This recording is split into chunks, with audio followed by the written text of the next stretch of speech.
September khasom le khat ni sim ding pen athulu ama mi te tangin pasian hong lut ding hi ama mi te tangin pasian hong lut ding hi tubul pulai siang tho mi ka alian khat aneu ni le thum mi ka alian khat aneu ni le thum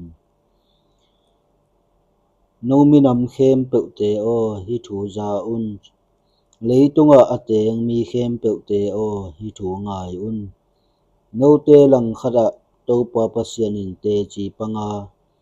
awan tung biakin panin thu hong gen hi ama mun siang tho panin to pa hong paya ama in leitung mual sang don te hong siak suk ding hi hak sat na hun chiang in nun zia tak tak akilat ngeina a hi sitel na nunung pen he pi na kong ki kha khit chiang in hong tunga khaman pha te kisap na te hu na ding zakai luhin ta hi pasianin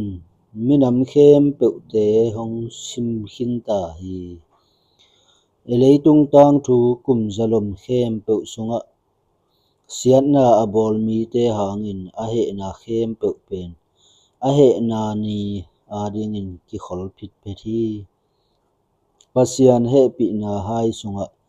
mo na adim let chiang in to pa hong thuak zo na in among kheng ta ding hi van tung lai bu pi sunga ki khol mi te in a khit chiang tan walin thua pal sat lai takin he pi na ki hello ama he na hong tung in pasian thuak zo na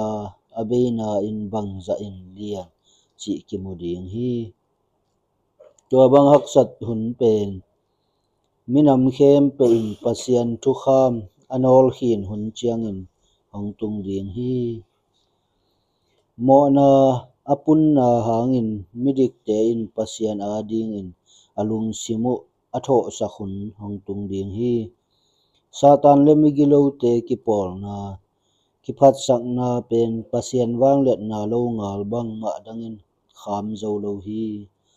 a hi zong in pol pi ading in ala huai pen hun hong tun lai takin abei bang te in pol pi ayo in lung sim khem pe to thu ngen wa thu pal sat na in a chiang tan wal hong khen chiang in pasian amau te thunget na za in adong kiek ding hi pasian tel sami te in sun le zan in thu ngen le pasian in amau lama pangin thu khen lo ding a hi hiam sot pi ngak lai ding a hi hiam thuman muna thu khial lut sak na pen drama a among hial na hita hi tua thuman hei hian na in leitung bup hong zel chiang in ama kwa chi pasian hong kilak kheta ding hi pasian thu kham tunga mi te thu hun kilam sangin thu nei te in nimasani ana to hong tan sak chiang in pasian hong kil pan tak tak ta ding a hi lam thua kun ama wang pi to pasian hong kilat chiang in leitung lao in kiling ding hi leitung mi te tunga ama mo na thaman ape ding in ama na mun panin to pa hong pai kheta ding hi